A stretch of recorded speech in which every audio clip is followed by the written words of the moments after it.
And action. Hey guys, Steven here, Fanatic Perspective. So the Hornets go to Manhattan and get a dub. Tran 6-3 on the season now. We dropped 69 points today. Everybody's talking about Tom Herman's job security, and he says, "How about that?" So 69-31 victory over Kansas State. I do want to start with just prayers and best wishes up to Derek Kerstetter, who suffered a severe lower leg injury.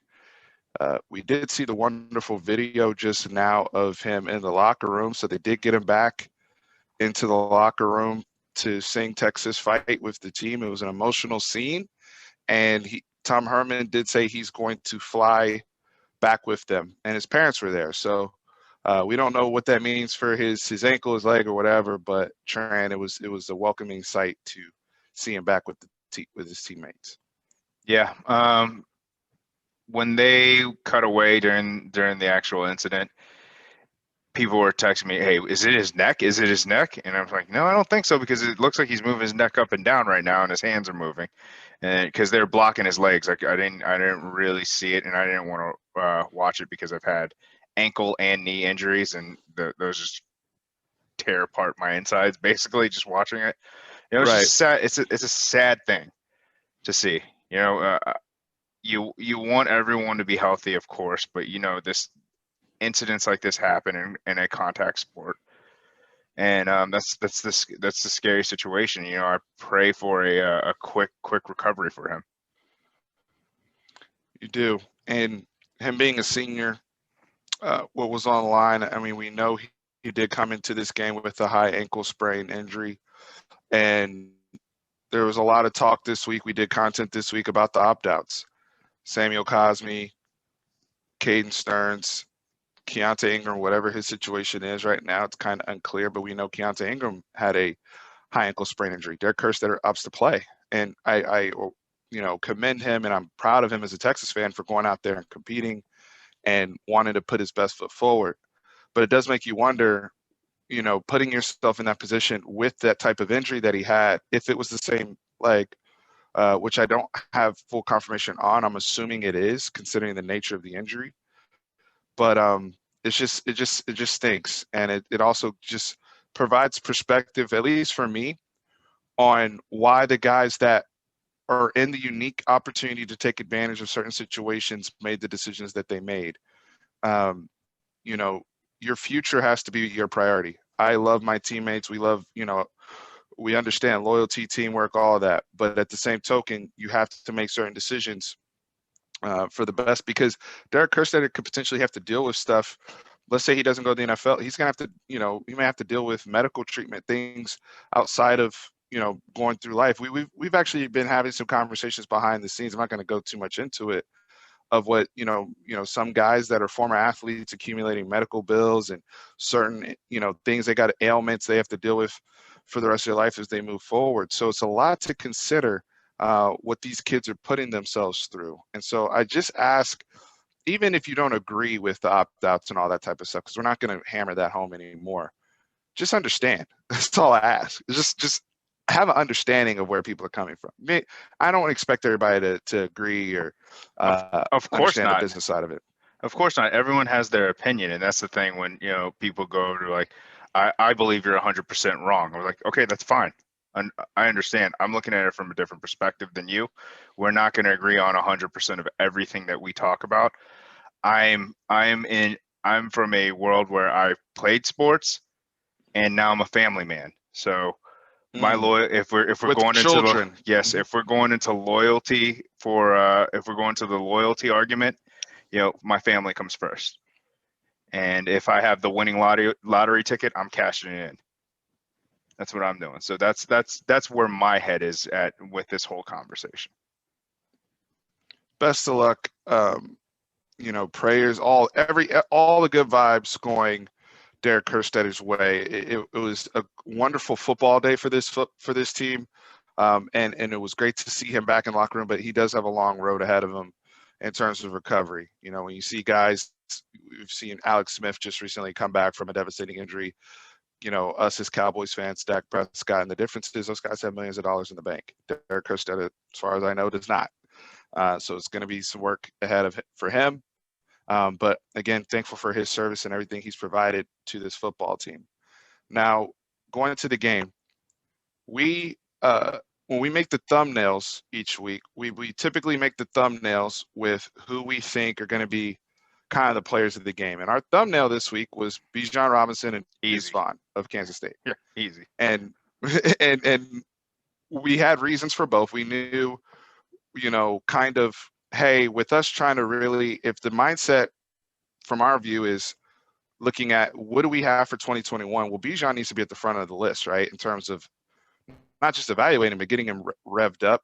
Tom Herman astutely pointed out, hey, no, he was not an early enrollee, came in during the summer, needed to kind of get up to game speed, honestly, and just understanding responsibilities. But now that he's been starting almost half the year now, let's see that consistency take place. And what we saw was the birth of a superstar today, in my opinion. So let's start with Bijan Robinson, man, and just brilliant performance. I think he had 9 carries for 172 yards, and then three touchdowns, and then 3 catches for 51 yards. So just a remarkable performance by a young budding star. Yeah. So my son does not know anything about football, but he saw that 75-yard run and he mimicked it because he's like, he didn't get killed. Like, because he sees all he sees is the guys run into each other. So, right. And for him to keep balance on that 75-yard run, it was extremely impressive. I mean, just we knew what we had in him. I just didn't think we'd see it this early because of what we had in front of him. But then injuries come into play. We know we're not going to keep that talent on the bench forever. I think Tom Herman even mentioned that in his presser, saying, same thing that happened with Ezekiel Elliott, yeah, when he was in Ohio State, is that it took him about half a year to actually ramp up to the speed of the game. And I mean, he's ramped up. I mean, I know we're going against a broken front of Kansas State, but still, they're a Power 5 Div-1 defense that he could have rushed for 250 yards against as a freshman. He could have really threatened Chris Warren's record against Texas Tech for freshman, I think, rushing yards or whatever. I think that was a Texas Tech game back in 2015. Mm-hmm. And he could have threatened that. Just Roschon was rolling too. They split the carries, and then we got up by so much, guys kind of come out the game. But I thought Bijan honestly was kind of up to speed. Really, when around the time he started getting his first starts, like we saw him have a great game against West Virginia before.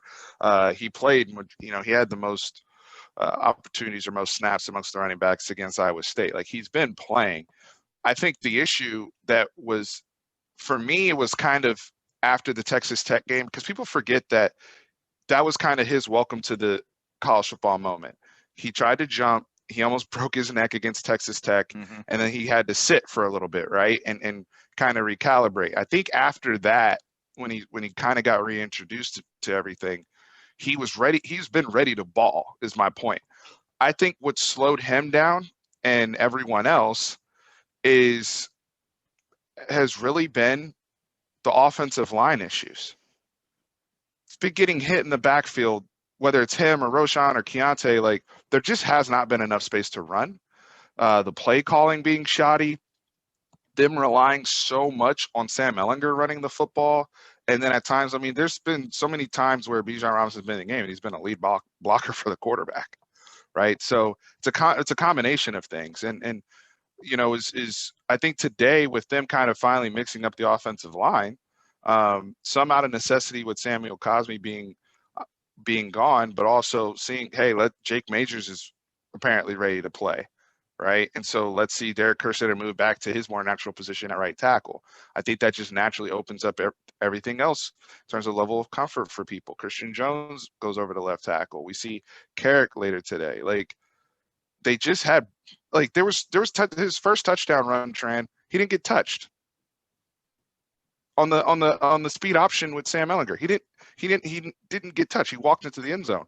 Roschon Johnson had a touchdown today where Malcolm Epps is in front of him as the lead blocker, and they're both looking for somebody to hit, and they just go into the end zone. So I think when you can give guys the opportunity to show their gifts, you end up with days like today. Yeah, and that's the frustrating part with me with this offensive line, is because we do have we have a stable of backs that can produce.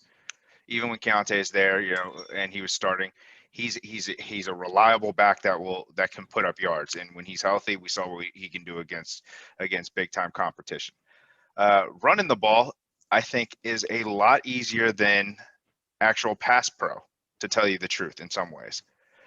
Because you're pushing forward right away, as opposed to dropping back and having to give space to the athletes to make moves themselves. You're just going straight forward and you're hitting the guy in front of you. If you're pulling, you know who you're pulling, and you just gotta find a man on the defense to hit and block, make sure that you get some positive yards. So that's the frustrating thing that I've had with this offensive line, is that we weren't getting that push ever. And that's something that that's something that I'm hoping with this youth movement that we have these last couple games, because this is really important. These last 3 games, well, 2 now. If they get a bowl, if they get a bowl, if they have these extra bowl games and Texas accepts and there's no COVID issues. Yeah. But yeah, there's still potentially 2 football games left after this one. Correct. And it's not even just on the offensive side. We saw it with the defense. We saw the drop off of sure-handed tackling or missed assignments week over week this week with the youth in the backfield. The people who haven't been playing a lot. Yes, Thompson had that interception. He also almost had a second interception. But then who's number 41? Jalen Ford. Yes, I saw him miss a couple tackles. You're going to have to live with those little bumps and bruises right now while they're actually ramping up to speed. Because I mean, you're not going to have a Caden Stern sure-handed tackle back there right now. So you got to give them that experience in these 3 games. That's usually what it takes a college football to get used to the game and get ingrained in the defensive coverage. So. Yeah, I mean, we said coming into the game, like from a Bijan perspective, like we wanted to see him finish the year starting a nice streak of 100 yards rushing. And, even today, still 12 touches, but their focus has always been on quality, not quantity. We want explosive touches as a group. Roschon Johnson's healthy now, so he's a great compliment. And you're always going to have, like, if that's what it's going to be, and even going next year, you get a Jonathan Brooks, who's one of the rising running backs in the country right now. You should always have fresh legs back there, theoretically.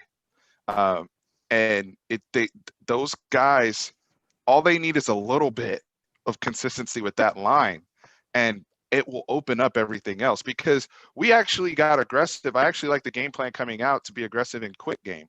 Came out with some nice screens to Jordan Whittington. We were getting the ball out fast. One of the things I've been frustrated with is with Sam having some of the accuracy issues and kind of tailing off. What are the coaching staff doing to make some easy throws to get him into rhythm a little bit?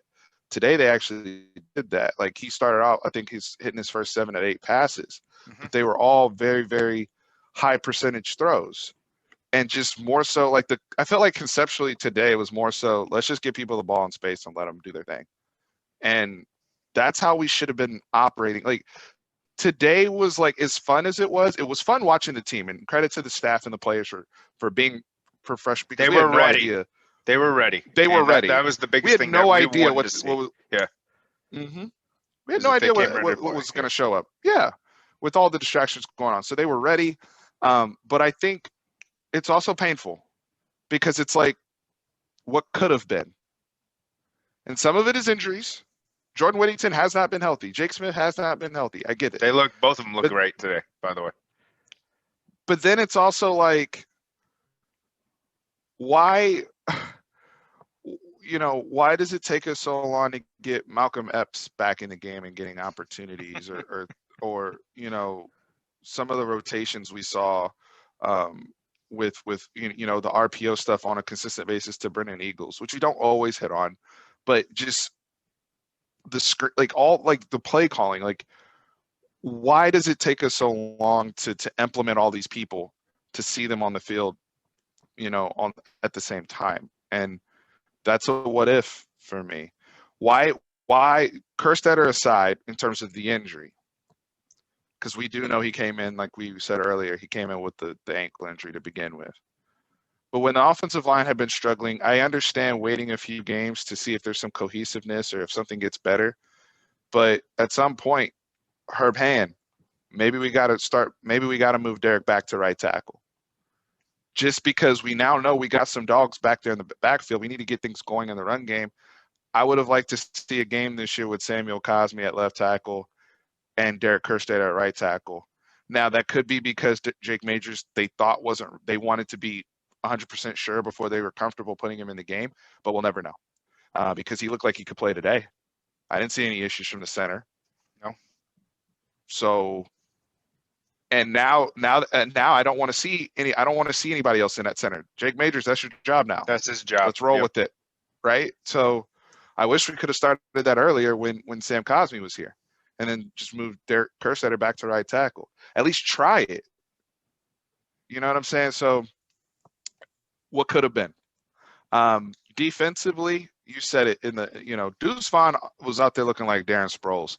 And look, this was a revenge tour game for him. For those who don't know, his father was Chris Vaughn, who was one of our DB coaches under Charlie Strong, and things didn't end well here. And so, the son comes along and wants to strike, and he grew up, went to high school, Round Rock, Texas, and wants to come back, and they talked about it. But he's a great player within his own right. Dynamic, young, small, just quick, giving people fits. I did like to see Keaton Crawford got a nice hit on him at the end of the game and squaring him up. So, like you said, the youth movement, very promising. Are there any other young guys you wanted to highlight on offense or defense that you saw out there? Did anybody impress you? Just all of what you were seeing out there, Tran.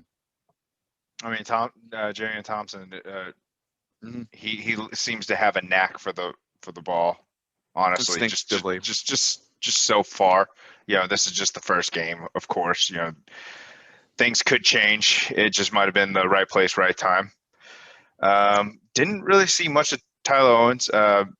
Benda looks like he's a good linebacker who you could actually drop into coverage. Obviously, that was a pretty athletic interception that he had. But I mean, there's just we know about Alfred Collins.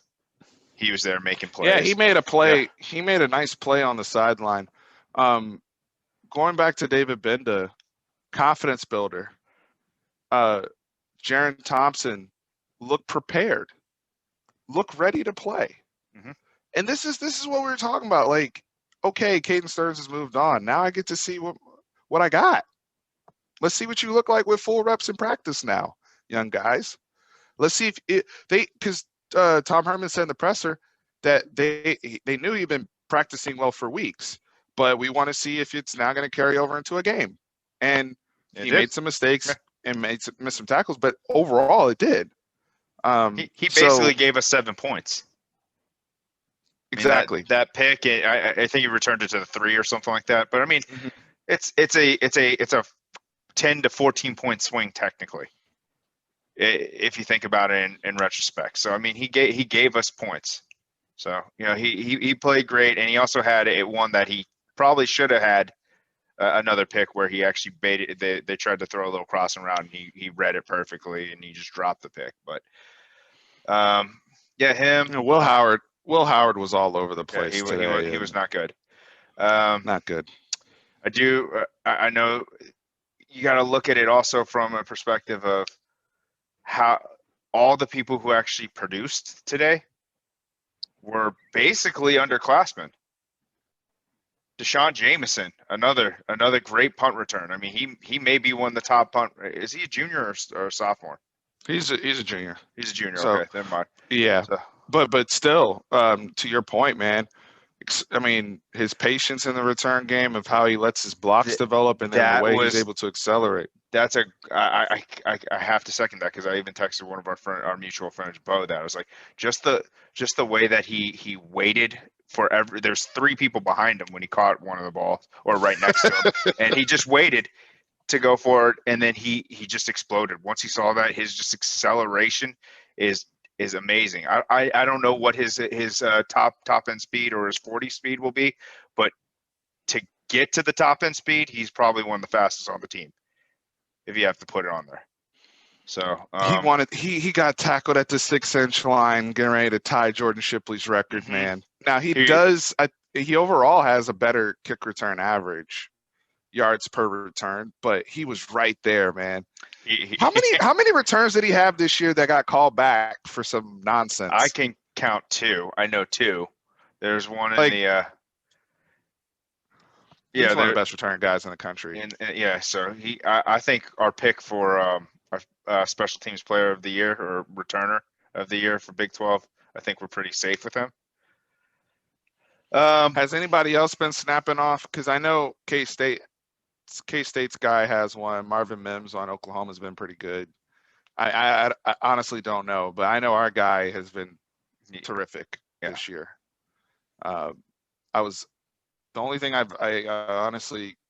think he muffed one in the Tech game, but since then he's been money. Oh, he sometimes he wants. You could tell he wants that record because sometimes he's running up to a punt to return it like when he shouldn't return it, and there's a couple times where I saw Tom Herman scream at him before the punt, said, "Let it bounce." It's like, don't return it, just fair catch. Well, the guys, Devin Hester and all the all-timers, Dante Hall, Deion Sanders, like they all try to return kick. They all think they're going to return it every single time. Right. Yeah. So you actually have to have that mentality. Attitude. Yeah, you want that attitude. Yeah. No, absolutely. Malcolm Epps had one rep. Yeah, he got wide open. Was great. I mean, no one touched him. Walk in for a touchdown. Cade Brewer probably made his best move all year off of that one reception he had. Was it a reception or was it a run? They had it as a reception. Okay. And he crossed the guy. He hit him with an AI crossover on the sideline. How you get mixed by the power forward, bruh? What's going on? Kansas State, I tweeted this, I think. Their defense just, you want to talk about opting out. That Kansas State defense opted out. Because the way Bijan was running, and in the real rap, there were some people making some business decisions at certain times in the game on Kansas State. When he really – because you pad level. If your pad level's not correct, you will end up on your ass with him. Like there was one where Fozzie Whitaker said it on the LHN recap, and he's like, he's breaking tackles while he's breaking somebody else's tackle. Like there's other dudes coming on, and he's like, my brother was watching it. My brother was watching the game with us, and he said, "Why couldn't we play this Kansas State team when I was here?" He goes, "We would have run all over them."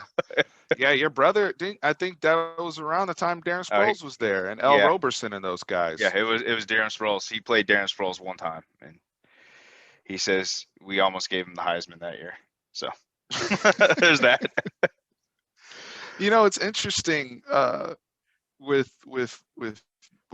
Bijan and all these guys, man. Just again, the excitement of it all, and of a prospect like this and what's to come. And that's why I'm excited with seeing some of these other young guys. I know they put Rafidi Girmay in there today.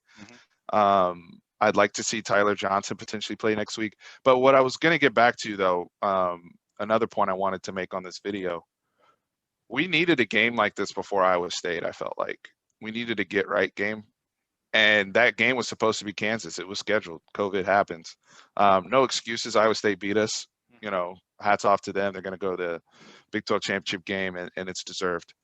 But I do wonder if we had a game like this, the one we were supposed to, because we're going to do the same thing to Kansas next week, unless we should. At least we should. We should be able to replicate. Maybe not 69 points, but we should be able to replicate dominance again next week, I should say. But it's also why people are so frustrated with the coaching staff, because to that other point about Kansas, it's just been too many close games here at Texas. And it's like when you play these type of opponents, we both knew when we said in our preview video, the fact that we said in our preview video, Kansas State is not a good football team right now. We both said that. Like if you watch them play, they're not good. However, we both picked it to be close. Yeah. Because of us. It had nothing to do with the opponent. That's the problem. Right? And it's like last year, we're playing Kansas and we're sweating it out and it's 50-48. Why? People like this need to get beat down. Yeah. Like 60-some points in through 3 quarters. Tom, that's the energy this team like should have against opponents. Like, I'm not saying you should never be close games. And Iowa State, and I'm glad Tom Herman defended it. And Iowa State's a good football team. That game was going to be close. You're not going to blow out a team like that. Yeah. That's a 50-50 game. I believe if we played Iowa State 10 times, it'd be 5-5. That's the way I look at it. But you shouldn't lose to TCU. And I know TCU beat Oklahoma State today. But you shouldn't lose that game. And the game shouldn't have been close with the type of team that they are. So that's the frustration. Because look at, like, we're highlighting special teams. We're highlighting the improvement of the defense. We're highlighting what this offense could have been. Mm-hmm. And we're going to go in and finish another season with not even making an appearance in the Big 12 title game with all of what we had. So it was fun, but it's also just a painful reminder of what could have been, Tran. So comes the territory of a Longhorn fan. I mean, honestly, it's been 12 years now since. I mean, you can give us about 10. 2 years ago we played for something, but yeah 10ish years. Yeah, 1 in 10 years where we've played for something. Wait, when did we have a kind of de facto Big 12 championship game when we played Baylor? Well, I mean, if you want to count 2013. 2013, yeah. So, but I mean, they fired the coach after that. Yeah, we played for 2 Big 12 championships, and that shouldn't be the case. It should be at least every other year you're in there with what you have here at Texas. And I think that's what's wearing on the fans themselves. Because if we were in the Big 12 championship year in, year out, no one would be saying anything. I don't think at this point. No. And look, I mean, how many Big 12 we've won how many conference titles since 1970? Like 7 over 50 years. I would have to fact check that number. I think it's like 7 conference titles. I think we've won 3 Big 12 championships since the inception of the Big 12. And Oklahoma is won 5 going straight. For their 6th going in a row. For 6 straight. Yeah. And we've won, I think, 7 in 50 years. So we've got to check ourselves too as a program at some point. Like, what do we like? And that includes the 10-year stretch where we did have, the 2000s where we had the highest winning percentage in college football and won a national championship and made another national championship appearance. So that includes that too. We've got to check ourselves as a program top down. And, whatever happens with the coach, because, we can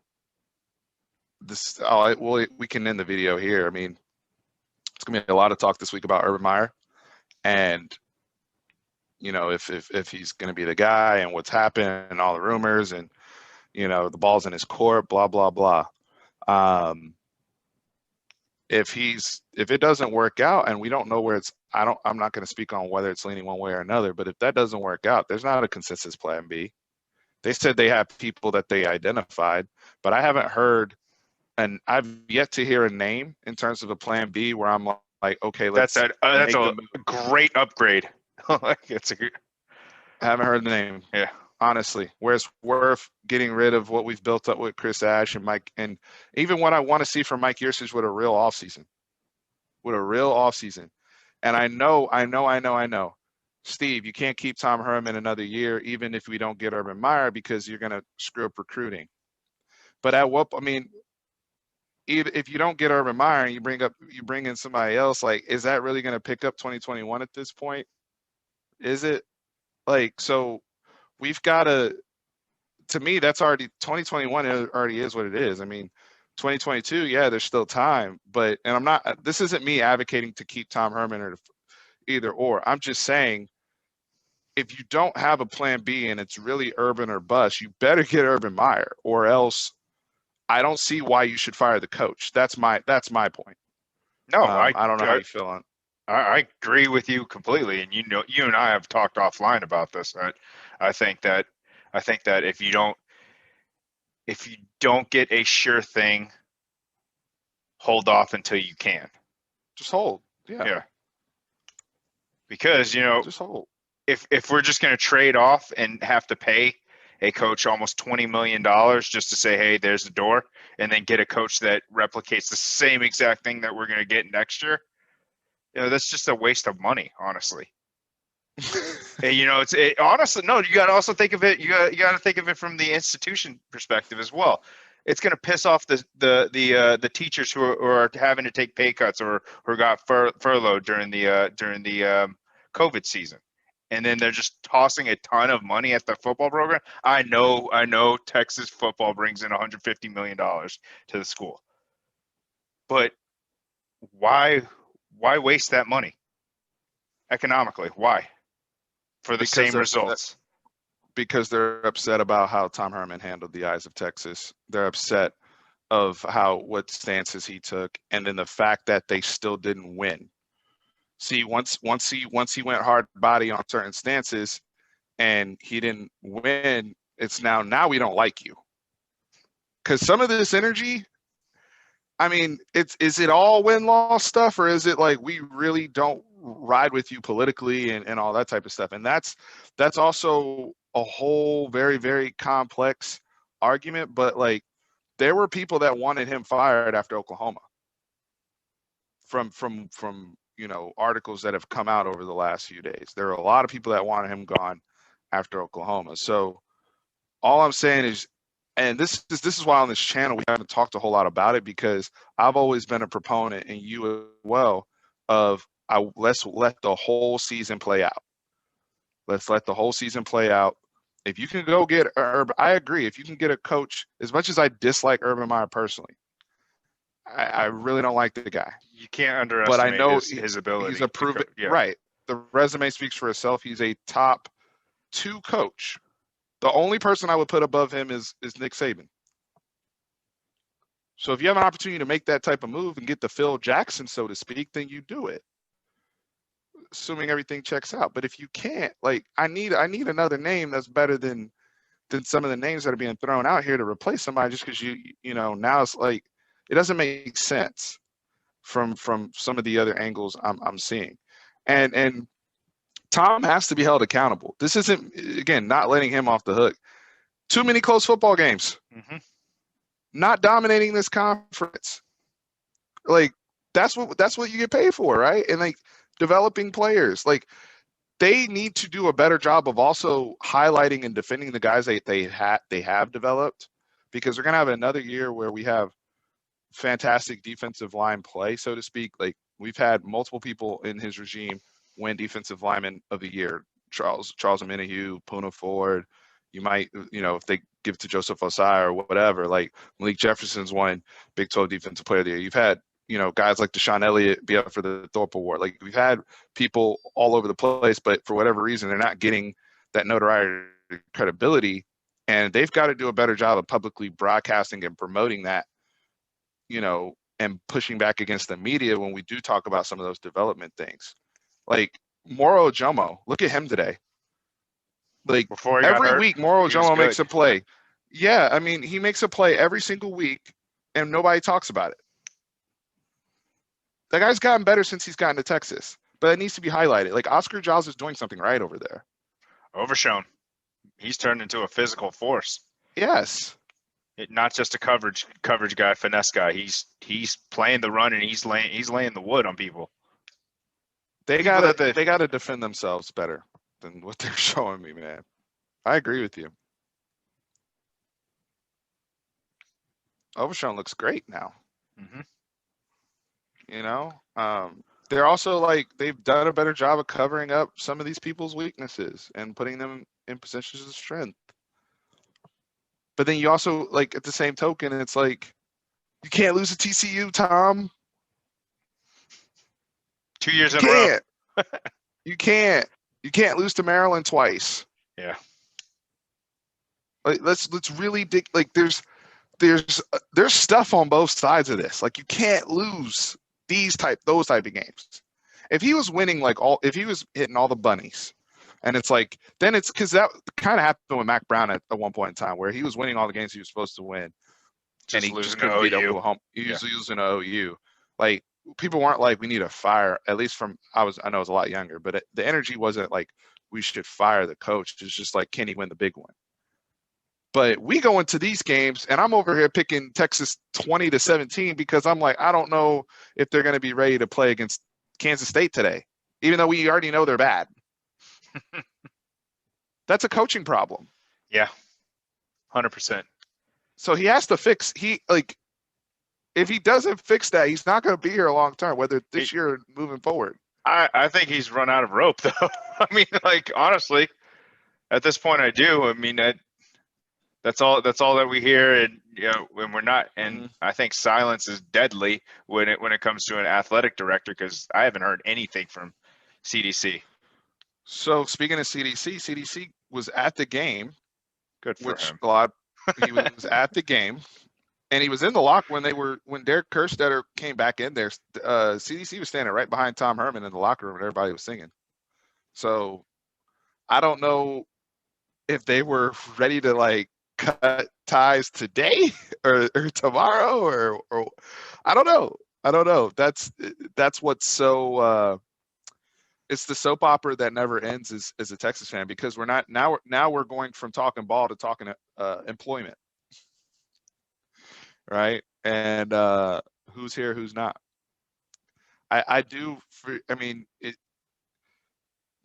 You can't say that the team's not playing for him. Can't say that. At least right now. They're playing.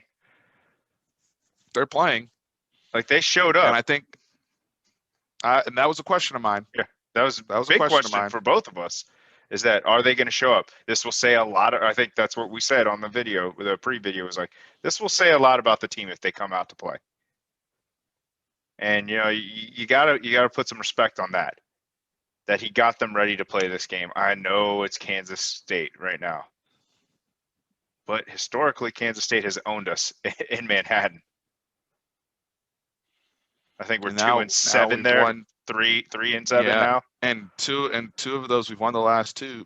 There, I don't think Tom Herman's actually lost to Kansas State since he's been here. I think we've beaten them every time.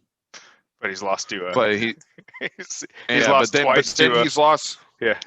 To TCU and Iowa State back-to-back years. Right? We lost to Iowa State last year. We lost this year. We lost to TCU last year. And we lost this year. Yeah. So we'll see what happens. My whole thing, though, is find me a coach that can is sure thing to exceed that. I'm good. Let's do it. But if not, then I opt for the side of consistency until a better option presents itself, because I don't know what else to do. And some of these other names just ain't doing it for me. I also don't want to be that program that settles for silver medal. You know what I'm saying, so to speak. So if Urban's really your man, get him. You know what I'm saying? Don't play this game where you toss a whole bunch of money and he goes, no, I'm good. And then like, all right, option 2, here you go. Here's half the money we were offering, but please come save our program. I don't want that. I think that's kind of where Joel Klatt was at the end of the broadcast. By the way, those guys him and Gus are just phenomenal.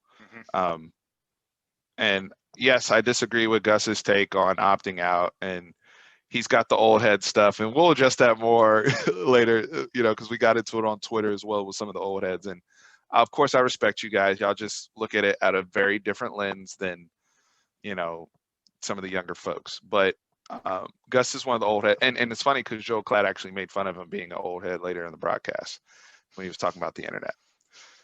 And he did a fantastic impression of Gus, if you didn't hear it on the broadcast. No, I didn't hear that. Oh man, he made fun of Gus. He was talking about going on Google, and he was like, "Gus, you sound so old right now." And he was like, then he started doing his voice. My favorite part was he was talking about the Drew Kelson shot that he had on him that knocked him out. Yes. And he goes, Yes. it's around this time. Actually, it's today. Today's the anniversary. I'm probably gonna have a tweet from him. Apparently, he tweets him every single year that said, "Hey, I love remember that that. time I knocked you out?" I love that. And he was like, "Come on, guys!" Like the guys in the truck for putting the stat. Like they couldn't wait all week. They couldn't wait to put that graphic up there. Oh man, this is the first time. This is the first time somebody's. It's the most points scored since Colorado Big 12 championship game. Who's the quarterback, Gus? Nobody. No, I like those guys, man. And they understand our program. I think that's what makes it an enjoyable watch. They're on point with, the questions that they pose. Whether you agree or disagree with all, they understand. It's not like Tim Brando who doesn't even know. He's Deshaun Johnson, and they understand the kids. They understand the politics here, and they're dialed in. So it makes it enjoyable. But Joel Klatt kind of ended it there. He said, if you guys can't get who, then you probably should stay with Tom. He offered his opinion. And I think I'm probably in that line of thinking as well. Tran, fun day. It's always fun when the Horns win, man. And again, prayers and well wishes up to Mr. Kerstetter. Absolutely, and his family. I'm glad his family was there with him. COVID and whatnot, it's scary times when you go through something like that and your loved ones aren't near you. So anything else you want to add, my friend? No, I just did. I do want to touch on that. I did like that. Tom Herman was getting choked up when he was talking about him on the podium, and he took his time speaking about it and speaking about his leadership for the team. So it's a testament to him as a player and as a captain as well. So other than that, good win. Hope next week make it 7-3. Another trip back to Kansas. Yep. All right, guys. You know what time it is. Make sure you hit that like button, subscribe. Y'all have been doing a wonderful job of showing love. And I'm sorry I didn't put the reminder at the beginning. We were just excited to get into everything we wanted to discuss. But hit us. Enjoy some college football today. Some big games left. Tran, appreciate you as always, brother. Always, man. Appreciate it. Always up.